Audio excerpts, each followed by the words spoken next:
4 decades ago, a cold-blooded murder took place in Columbia, South Carolina.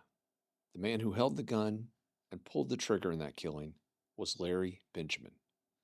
In the aftermath of his crime, Benjamin was sentenced to life plus 95 years. In other words, everyone knew that from that moment forward, every breath Larry Benjamin drew would not be of free air. I'll say everyone knew, except Larry Benjamin. After 33 years of incarceration, he was released from the custody of the South Carolina Department of Corrections. But unlike so many stories that we cover here at FITSNews, which involve those given a second chance not taking advantage of it, Benjamin has not only made good on it for himself, but for countless others in his new role as outreach director of the Columbia, South Carolina-based Transitions Homeless Center. Benjamin's work with transitions shows that there is redemption to be found in our justice system. Here is my conversation with Larry. Well, I was born and raised in Columbia, South Carolina. 2 parents, 3 siblings. I had life was good. Life was pretty decent coming up because I really didn't understand that I wasn't living the best life, but the life I lived was the best for me, right? My father was your typical male for the 70s and 80s. He grew up in the 60s, so he generally didn't understand what a strong woman in their life meant. And because of that, he drank a little too much. He could be abusive. And because of those reasons, him and my mother separated. Mm-hmm. And I think they separated when I was like in the 3rd grade, right? And that's not a knock on my father, right? For not knowing and not understanding. The knock is that he hadn't grew up yet. Mm-hmm. He was an adult, but he wasn't a man yet. Mm-hmm. And so he didn't understand the errors of his ways. And because my mother was strong enough as a woman, she knew that she had to get out of there for her and for her children. And so that's when we migrated. She left. She just left him. Shit. We didn't migrate. He woke up one day and she was gone. Took you with her? No, she left me. She said, Larry, you're going to stay with your aunt because I'm going to take the other 3 kids and I'll come back and get you this summer, right? I said, okay, that's cool. I don't want to go in the first place. And you're in 3rd grade at this time. I was in 3rd grade. And so I left and my father came home, right? And when I look at it, it was actually kind of sad, but it was funny, right? Because when she left, all that was left was a milk crate and a hot plate. She took everything and just left. How did he react? He kept asking me where she was. I said, man, I don't know.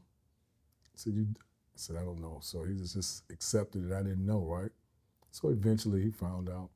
And he sent me to Detroit. I said, I'm ready to go to my mama's now. So we went to Detroit. And that's when I started to live life. That's when life changed dramatically. I started to see to where you didn't have to go. Life didn't mean coming home on Fridays and it was arguing, cussing, and fussing. That wasn't life.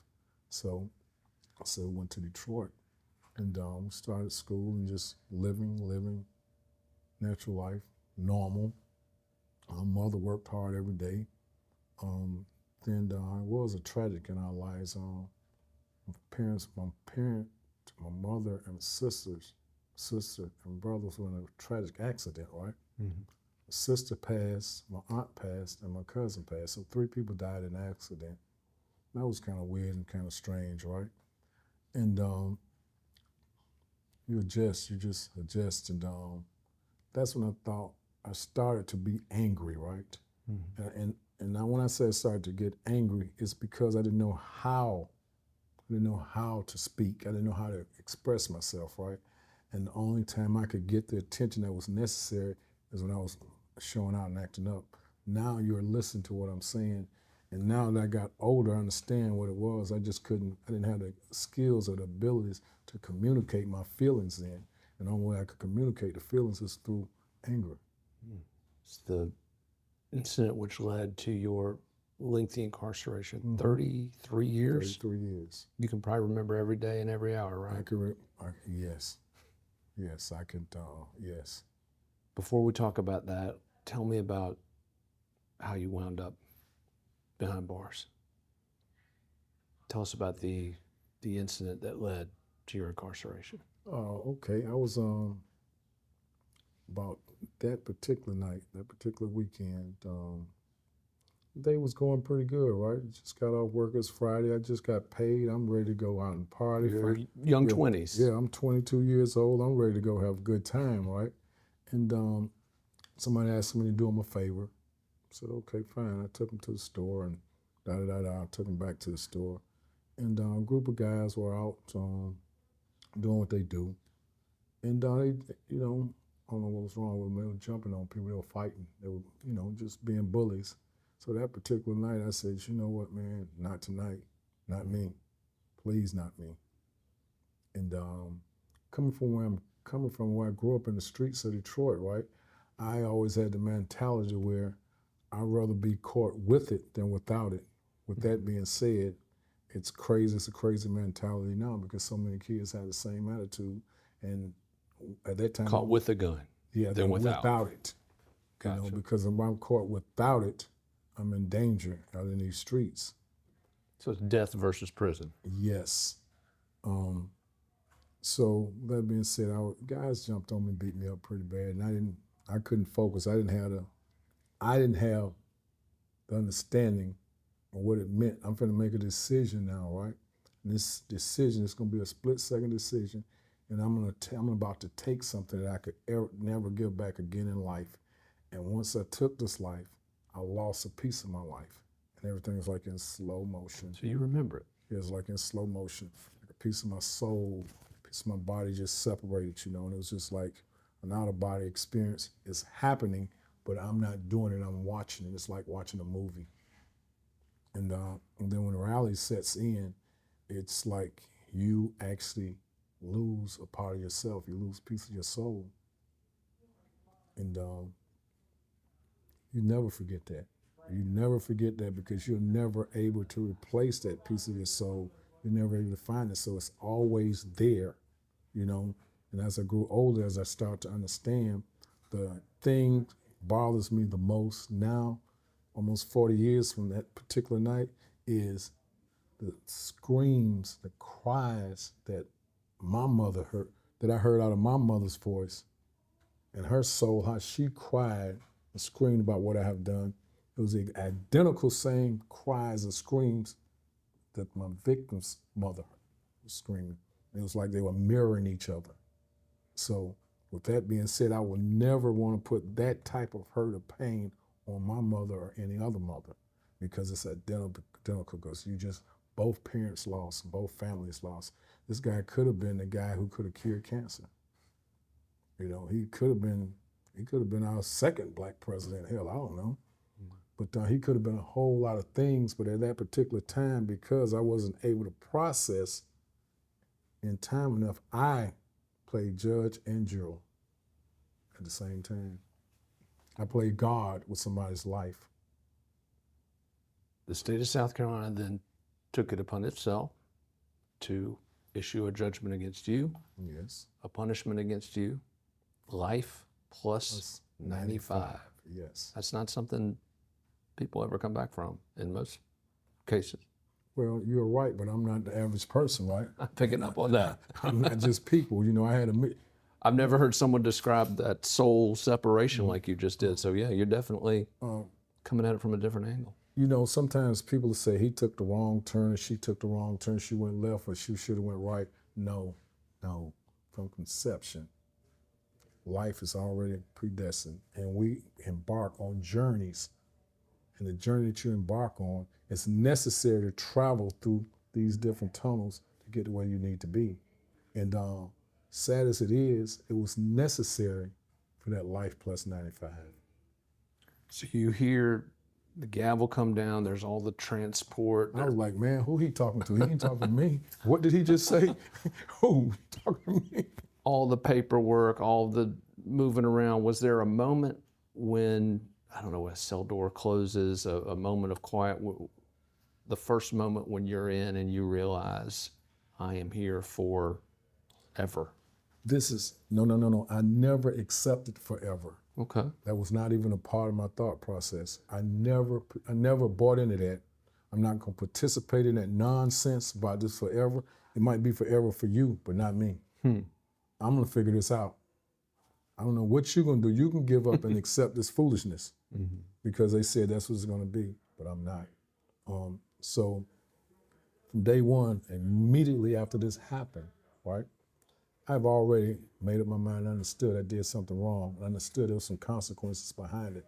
So mentally and emotionally, I accepted I'm finna go to jail, and I'm not coming home tomorrow. I said, and now my mind frame was I'll be home in 20 years. So let me start to focus 5 years at a time, 5 years at a time.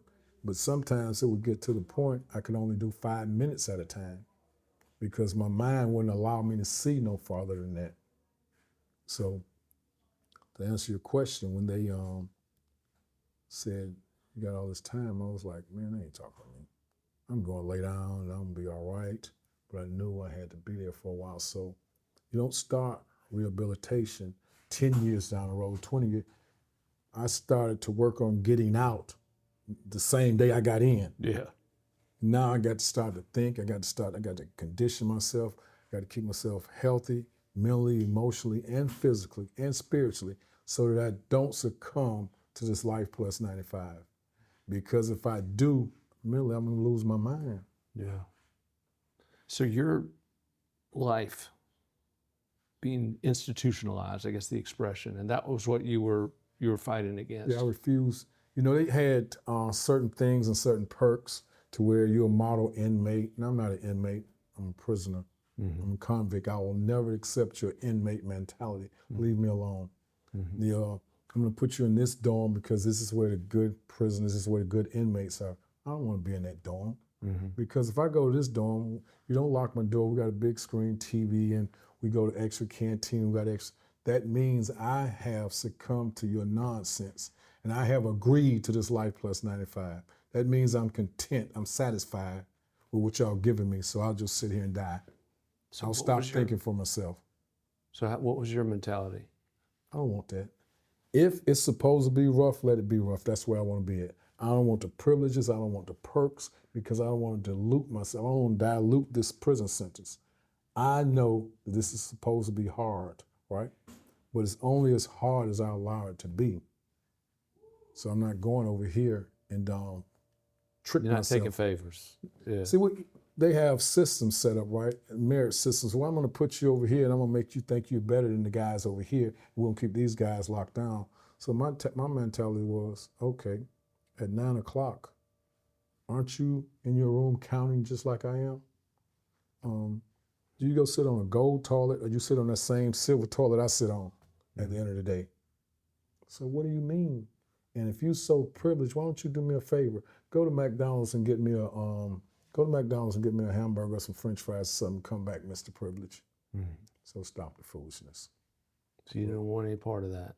No, I don't want special treatments. I want the treatments that I rightfully deserve. I want you to treat me just like you're being treated. You know, if you're going to be an asshole, be it every day. You said if it was going to be rough, let it be rough. Yeah, let it be what's supposed to be. Was it? Yeah. You make the best out of a bad situation. So when what's insane becomes normal to you, you see the fight and you see the guy, and you know it's a myth that everybody's just crazy, but they are crazy, but they're not crazy. They're crazy with a purpose, right?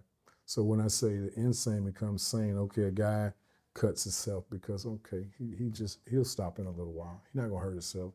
He just nicking it. So just don't panic. Guys over here talking about he's gonna hang himself.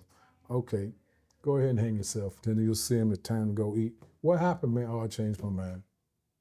So those things become natural and they become normal. Just like at this job, the things that I see, to where the counselors and the case managers, they stress about it, but it's normal to me. So it's not a problem to deal with or address it because I've seen it. This is no different from that, with exceptions of the freedom.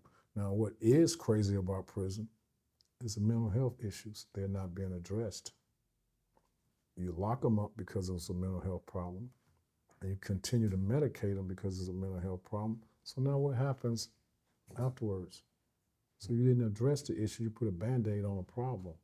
If you treat cancer like you treat mental health, a lot of people will die. You treat diabetes like you treat mental health, a lot of people will die. They don't take diabetes and cancer and push it on the table, they do with mental health, and that's what's filling our prisons. And the system, the way it's geared up now, is magnifying the problems and they're feeding the problems. Because if everybody could be or do what Larry does, I don't need the guards because we can pretty much manage ourselves. That's where the prison system changed from the 80s to the 90s. How so? In the 2000s. In the 70s and the 80s, the prisoners governed themselves. We didn't need one officer. 3 officers could probably run the whole institution because each living area had somebody there which was there, and they kind of like controlled that space. And so everybody was responsible. They was held accountable as men. You know, I didn't need you to come in and tell me how to act or how to live or how to be. So when you start to bring all these officers in, you start to take independence from these guys. You start to strip them as men because these guys were generating monies. They were going to schools. They were working, and they were more involved with their families. So their families were able to come visit. They were able to talk to their children. They were able to buy school clothes or help contribute to school clothes because you earned the honest wage then. Mm-hmm. But once you start to take these things away, I got to wear the same type of uniform. I got to cut my hair. Everybody has to look alike. I have to walk in a line. And when the prisons were right here in the Columbia area, families could get on the bus and come. Now you make the prisons 30 miles away. So why do you isolate me from my family? But isn't the argument that not everybody's Larry Benjamin? Not everybody's got that ability to be introspective, to make that soul connection that you talked about. Not everyone thinks like that. A lot of people think, oh, I just put an animal down, or oh, not everyone has your level of enlightenment, I guess is what I'm asking. But if you think like that, right, I just put an animal down. Okay, fine. I just put an animal down. What happens when you continue to treat this animal bad and cage this animal, and you do nothing to give this animal hope, a reason to change, a reason to want more, a reason to do better? Mm-hmm. All they do is fester anger and anger. This animal is coming back to society. But you believe that the reforms that were made were reforms, and again, we're not passing judgment on their efficacy, but your argument is had things remained the way they were when you first entered the system, outcomes would be better. The recidivism rate wouldn't be what it is now. Mm-hmm. Now the recidivism rate is ridiculous. No, let's reverse that. The recidivism rate is not as high, but the prisons are 10 times more dangerous. Mm-hmm. That's why you're having these prison wars, these prison fights. You're having so many problems with cell phones and drugs and all that. You didn't have that problem when you allowed a man to go to the store and buy him a cigarette. Mm-hmm. You didn't have that problem when you allowed a man to have money in his pocket and be a person and be an individual. You didn't have that problem when you allowed a man to be a man. You allowed, like the prison yard, okay, I've been here, you've been here, he just got here. Man, you're not gonna come here with that foolishness. I'm gonna teach you how to shave. I'm gonna make you go to school. You strip that. I'm gonna make you be a man. You're gonna go to church, you're gonna call your family, you're gonna do whatever you need to do, and you're gonna make amends for the things that you did do. And now let's learn how to live, because we need to start to preparing ourselves for freedom. Mm-hmm. You know, and whatever freedom means to you, we need to start preparing you for that. So when this does occur, you're ready and you understand that society is not on your side. But if you took what we gave you on the way out the door, you prepared for what society is going to do for you, which is nothing. So that means as a man, you have to do it for yourself, one step at a time. And so it stripped the prisoner, it stripped the guys from their abilities to teach and to mentor. And once they started doing that, all the gang members came in, and the older people were like the old dinosaurs. They were pushing them aside, and the gang members were teaching and mentoring because of the way that you geared the system up. So who runs the prisons now? Not the officers. Mm-hmm. Even though there's more correctional staff. Okay, let's do this right here. It's 150 people in one unit. It's you, the sergeant, and the lieutenant. It's 3 of y'all. If 2 of y'all are buttholes, I'm gonna tell your lieutenant, whoever, they can't come in here. We live here, they work here. I'm allowing you to come in here. Mm-hmm. You're not doing it. I'm allowing you to come in here and go to work. I'm allowing you to provide for your family, because I If any one of these guys decide they don't want you in here anymore, what happens if they jump on you, stab you, beat you up, and kill you? Or maim you, then now you have to go home. You can't work anymore. Because So everybody's armed, right? For the most part. men don't have to be armed. And kids have to be armed. Men do not have to be armed. Because I'm a man, and you're going to treat me as such because I'm going to treat you as such. So that's a myth that everybody's armed. It's almost like, hell, everybody got a gun at home, don't they? Everybody got a gun. So whether it's on them or in their house to protect themselves. So if you want to say everybody's armed, okay. Fair enough. Because that's a society, that's a world, you know, because it's the only difference is they don't have open carry laws back there. I'm about to say, maybe a little different. I wanted to ask you about this because we've all seen movies where there's this struggle that's presented by the narrative, and then you've got this 2 to 3 minute part where there's this cheery music that plays in the background, and they compress all this time into just 2 to 3 minutes of real happy music, and then you get this happy outcome. So I don't want to skip over everything. We're having this conversation, you and me. I don't want to skip over all that time that you did to get to the story of your redemption. I think it's safe to call it that. Okay, but no, prison was not fun and games. Prison was a struggle. Prison was painful. Sometimes the Bible says Jesus wept, right? They had a guy sung a song say, one single teardrop fell yesterday, right? That meant I don't have any more tears. I didn't cry as much as I could cry. I don't have any more of that. So if you get a single teardrop, if you get a single tear, I'm internalizing the pain, the suffering, the anguish, but it's not your pain for you to handle, it's mine. So now how do I handle it? It's not, some days I'm like, damn, is this natural light or manufactured light? You know, this air that I'm breathing, this is manufactured air. This is not natural air. So that's the thing. We're locked up. We're not breathing natural air. We don't get natural sunlight because we're confined in these buildings all the time. That's where the anger, that's where the frustration, that's where the hurt and the pain is. That's why it's lashing out. If you allow me to go out in the yard, go out to recreation, lift weights, shoot basketball, learn a trade, do whatever, I burn off negative energy. And I felt like I didn't accomplish something through the day, you know? So I didn't accomplish something. I got a GED, I did this, I got a trade. So I'm accomplishing things. But if I'm just confined, I'm not. And to go back to what you were saying, there was a lot of, many days that I didn't get in the bed. I felt like getting under the bed. I didn't get into the bed, I felt like getting under the bed. But that's where your support system comes in. Your support system comes in. I'll call you, yo, man, I'm having one of them days, man. So, man, what's up? So now we start talking. These are not family members because your family is in your community. You start to develop bonds, right? And the guys that's back there, that's where my friends are. They know me better than anybody know me. And so when you're having a bad day, I don't have time to sit here and cater to your bad day. Let's address this and move on. Let's address this bad day and move on. What's the problem? What? You worrying about your woman? What do you mean you worrying about your woman? Man, come on. You worrying about your mama? Okay. Different story. Yeah, you mad at, it's a different story. You mad at your brother, you mad at your sister, somebody didn't send you, stop. Let's face reality. Let's put this where it's supposed to be, right? As hard as it may be.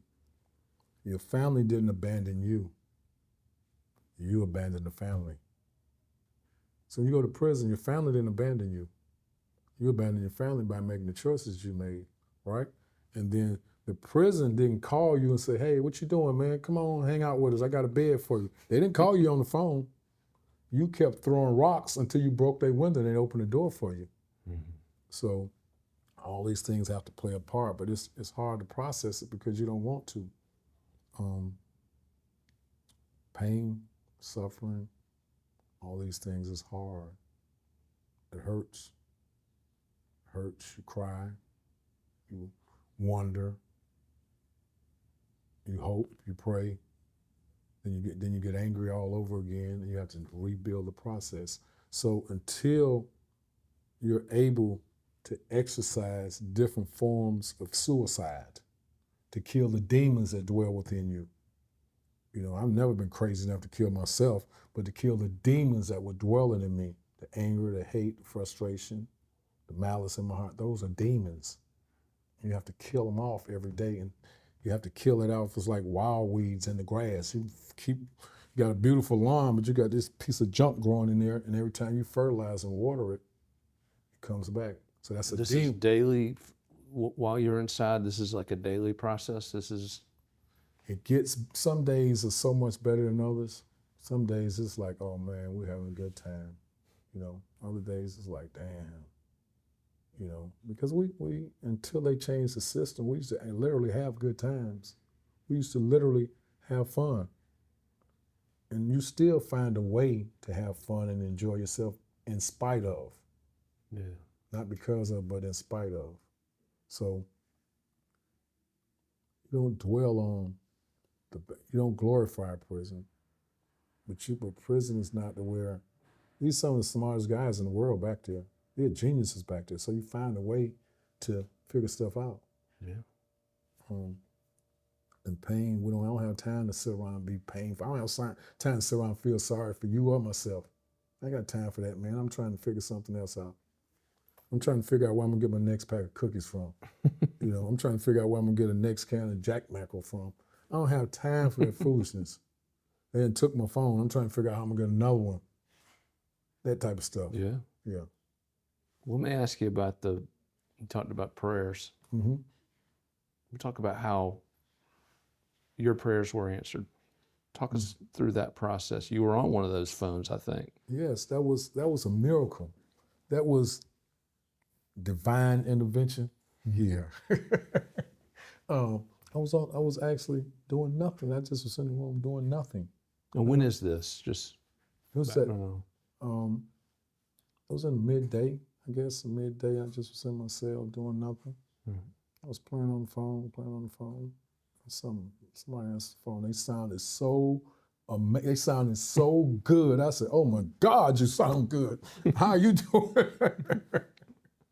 And I kept calling. I kept talking, and she was talking to me. She was so nice, and she just was nice. And I said, "What do you do?" She said, "I'm an attorney." I said, "Oh my God, you just what I need in my life." Because prior to this now, I had several attorneys because I went up for parole 13 times before I actually made it. So I had several attorneys, but I think each one of those attorneys, there wasn't no Allie. Yeah. And we're talking, of course, about Ali Benevento from Strom Law Firm. Yes, I had several attorneys, and they said that it was pretty good, but they weren't good at all. But she told you, and I think the quote was, "This ain't Shawshank." No. She was not giving you false hope. No, she told me the truth, and that's why I like. See, the attorneys I had, they would tell me I could do this, I could do that. I said, "Man, you can't do that because first of all, you need to be smart and you need to be political. You can be smart and not political. I'm not going to make the parole. You can be political and not smart, and I'm still not going to make it. So you're going to have to be a combination of both of these things, and you're going to have to. See, one thing I can say about Strong Law Firm, Larry talked too much. Larry was gonna say what he got to say. It don't matter. I got something to say. They allowed me to say it. They allowed me to say it, and they listened. The other attorneys was trying to tell me how to run my life. I'm in here, not you. So how can you possibly explain to me how I am to function back here? You can't. But yes, that phone call was the best phone call of my life. And when she told me that she was an attorney, I told her I needed her. I told her I wanted to retain her. I told her I would liquidate all my accesses. And which was, at the time, tell us about some of those assets. I had some cookies, potato chips, legal tobacco, and et cetera, and I had to turn that into cash. So that's what I did. Well, tell us about the process, about going through that hearing, because at that point you've got some hope now. This is something that is Not that Well, you ever gave up, but this is now something that's a little, you can wrap your hand around it a little bit. parole is like Christmas when you're a kid, right? Each time you go up, you got hope, and you're looking for that present under the tree, right? But you condition yourself to hope for the best. You don't pray for this particular thing. You hope for it because your prayers has already been answered. If you God fearing, your prayers my prayers are to be able to wake up and continue to fight with the same mind. With the same mind, my prayers are not to God, let me out. No, those are what my prayers. My prayers was to continue to have sound mind, have health. Because my biggest fear was I'm not dying in prison. I'm not dying in prison. I do not care. I may get out tomorrow and get hit by a truck and die, but that's cool too. That's all right. It won't be here, you know. So that's where the hope is. The hope lies into where you hope for the best, you look for the worst, and whatever's in the middle you accept. Mm-hmm. And this particular time, I just had just was different when I went up, right? It was just totally different when I went up.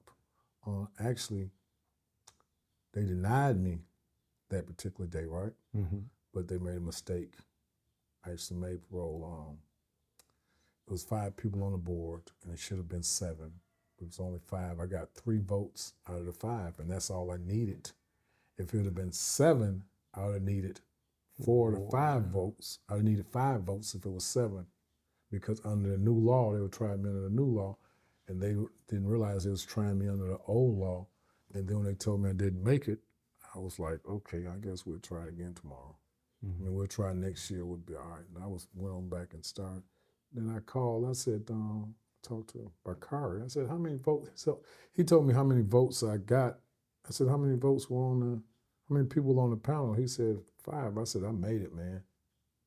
He said, what do you mean you made it? And I told him what law I made it under. He said, he called me the next day. Well, I guess I called him. However, he contacted me the next day, and he said, Larry, you made parole, man. They messed up. But he didn't say messed up. He said they effed up. I said, That sounds more like Bakar. he said, they effed up. Nah. I said, okay. He said, I'm driving, but I'll call you back the following day. Was that the following day? I want to say the following day after that. He said, man, I got your parole certificate and getting you out. And this is what's crazy. The officers was coming around unlocking the doors, right? And he telling me this on the phone. I'm saying, what? What? And as I'm saying what, they were opening the door and I had the phone in my hand. They said, Larry, close my door, get back out. Close my door. So it was a sergeant. The sergeant said, come down to my office. I said, okay. I went down there. Give me the phone. I said, nah, you can't get this phone. This phone got too much important stuff in it. So I said, Larry, what? I just made parole. I said, what do you mean? I said, look at this text right here. So I just made parole. They said, Larry, take that phone and go put it up now. I said, okay. And they would advise me to put my phone up every day for about 3 or 4 months. And I was like, hey, how y'all doing today? Larry, okay, I'll put it up tomorrow. Hey, how y'all doing today? Getting out of jail, I was like, I need a job, and I gotta go find a job. I had an ankle monitor on my leg, and I could leave at 5 in the morning, but I had to be back at 12 midday. So nobody's open hiring at 5 in the morning, but I had to do it. I didn't even know. I was so afraid when I first came home. This is a funny story. And I remember I said, I might die, but this won't be in prison. I might get hit by a truck right here right down the street. Crossing the street, the guy told me to come, you know how guys cross the street. I said, nah, them cars coming too fast, man. I'm going to the corner and wait for the light to change, man. So I was afraid to cross the street. Then I had to learn how to catch the bus. I had to learn the bus system.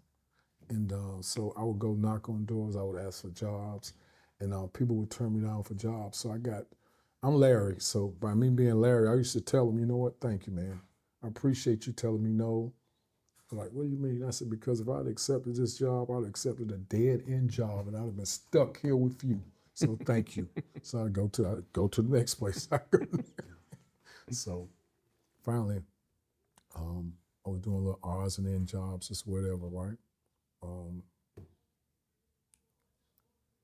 I went to the library and I met my friend named Sewell, and he offered me some work, and I was telling him what I was going to do, how I was going to do, and I said, you know what, I don't even want to talk to you anymore, because he said, I'll tell you, because you can't do anything for me. All you want to do is hear my story, and I'm tired of explaining my story. You understand? I need a job, I need some money. That's my story. So he said, well, you know what, I do antiques on Saturdays, so I'm going to give you $50 now, and I'll come pick you up Saturday and give you the other $50. So I thought about it. I walked out of the library and thought about it and turned around and went and gave him his money back. I said, man, you gave me this money because you thought I was going to take it and run off like everybody else. I don't want this money. Here, pay me when I'm finished working. My life changed then. That moment it changed. I white doses pharmaceuticals. I filled out an application at the job fair, and they gave me the job. At the last moment, some body said they discovered my record and I couldn't have the job. So now I'm angry. I'm like, you know what? I'm done. You know what? And so I was at Providence Home. They called me and told me to go to Flagship Sign Design. And they was looking for a fabricator, a welder or something. So I went and told the man, Mr. Phil, so listen, I don't even want to be here. I'm afraid of the machines.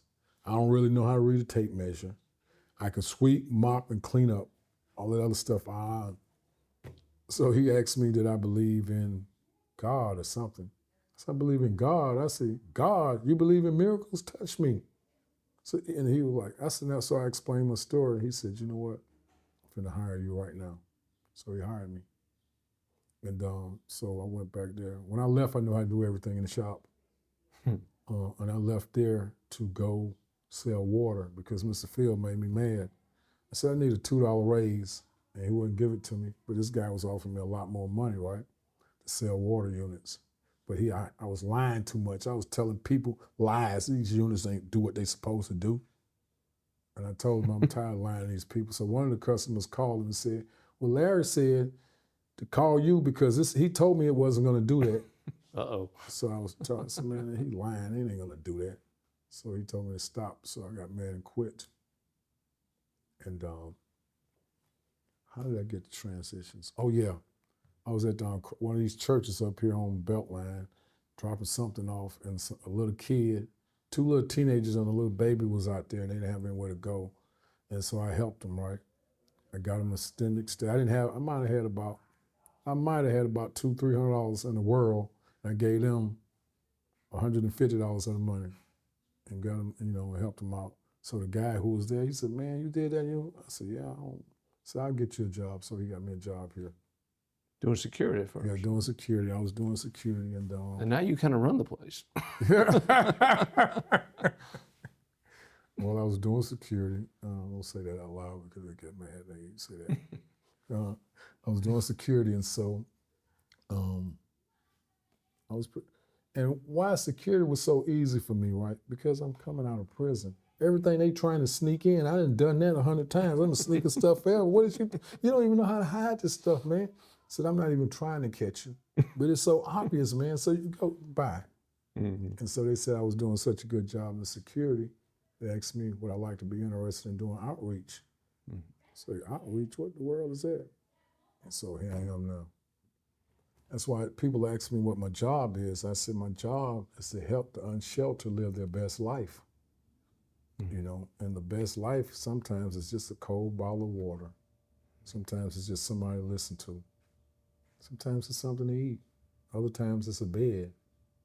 So that's my job. So that's why I'm able, and because where I came from and the struggles that I had and what I had to see, you don't have nothing but time to think in prison.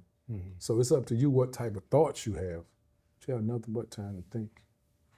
And what you do with the thoughts. Because you can just have idle thoughts and it's about nothing and you'll do nothing, right? So many times people talk about opportunities, but an opportunity is only a thought that manifests itself into reality. So if I hadn't thought about it and tried to process it, opportunity could be knocking on my door, hitting me in the head. I said, man, I ain't got time for that. Leave me alone. So opportunity just left.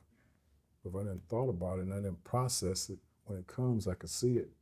Right now, here today, right now, this was an opportunity. This was a thought that manifested itself into reality. Right here, what we're doing right now, because I have always said, they used to ask me what I want to do when I get out. I said, the first thing I want to do is give me some waffles. I went and got that. I don't want any more waffles. I told the parole board. That was the first thing on the bucket Yeah, list they was said, what you waffles. do? We let you go there. I said, go get some waffles. They said, you're not going to go? No, I'm going to get some waffles, and then I'll figure the rest out, right? But then I said, I want to share my story. Anybody who had ears to hear, and the eyes to see, let me help. Let me share the journey that I was on. And if I'm able to share this journey, just maybe, something might come out of it. And I always challenge people, I'm not a prophet. I don't even know enough to be a prophet, right? I'm not your mentor.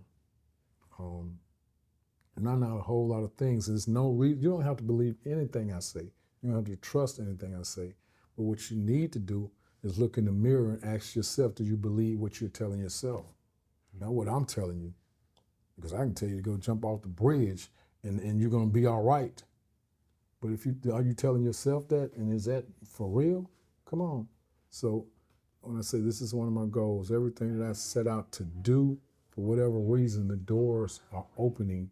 So I don't know I don't know why this journey is coming so freely. It's been a struggle, but it's supposed to be a struggle. I understand that part. It's been fun. Even prison, as hard as it was, as difficult as it got, it was okay. Because the odds say you should still be locked up. The odds say no one should know your name. The odds say that all the lives you're touching here at transitions, they would have to find that help another way. So you're. But Larry said they tell him a lie. The odds is, if you bet against me, I promise you, you're gonna be all right. I'm gonna be all right. Figuring that out. And I was just telling Allie the other day, last week, I said, I'm getting scared, starting to be afraid, right? Because everything that people told me I couldn't do, I've done. Mm-hmm. So now I need somebody to tell me something else I can't do so I can go try to do it. She will find something. You give her enough time, she will find something. And that's where it's at, to where I said I wanted to get out, I wanted to get a house, I wanted to get a car, I wanted to work, and all these things are happening. So I wanted to tell my story for the world. I didn't know it was going to get this big. My world was a few family and friends, and sit down and drink a little bit and just talk and share my story. I was just going to show it at home on TV. Yeah. And now it's this big thing. Yes. Tell us about the premiere. Are you excited? Are you nervous? What you thinking going into that? Am I excited? I'm excited because all the people that's been so instrumental in my life, the heartaches, the headaches, the advice, and everything that they gave me, when they thought that I wasn't listening, I was. I just had to put it back here because I wasn't ready for it. I couldn't digest what they were saying. But now, as I got older, everything they started to say, everything they was teaching me, is coming to life, and I understand it. And so this is what makes this so important. I want to pay homage to these people, and I want to tell them thank you, and how humble I am, how appreciative I am for all that you've said and done, even when you thought I wasn't listening. I heard you. It's clear that you were impacting lives while you were still in prison. Other convicts who were there, who were listening to you. It's clear you are impacting lives here in what you're doing. Mm-hmm. You now have a platform to impact even more lives. And so I want to ask you, we've all seen the scene in the movie, and Allie said that this ain't Shawshank, but yeah. You've seen when they ask Morgan Freeman's character, what would you say to yourself back then? How would you address yourself back then? I guess what I want to ask you is, what would you say to folks who are in that position, who are in that moment before the cries of his mother, before the cries of your mother? What do you say to somebody in that position? Please breathe. Please just take a deep breath. Breathe. If you can breathe about 10 seconds, oxygen go to your brains and you'll be able to think. And if you can breathe, you'll be able to see now. then you can start the process. Always ask your, it only take 10 seconds to cost you your life. So breathe, breathe. Just relax and breathe. And that's all it takes. Just take a deep breath. I'm still angry, I'm still upset, but that breath brought me back to reality. And I wasn't able to breathe at that moment. Larry, thank you. Quite welcome. Appreciate you, man. Okay, anytime. Thank you.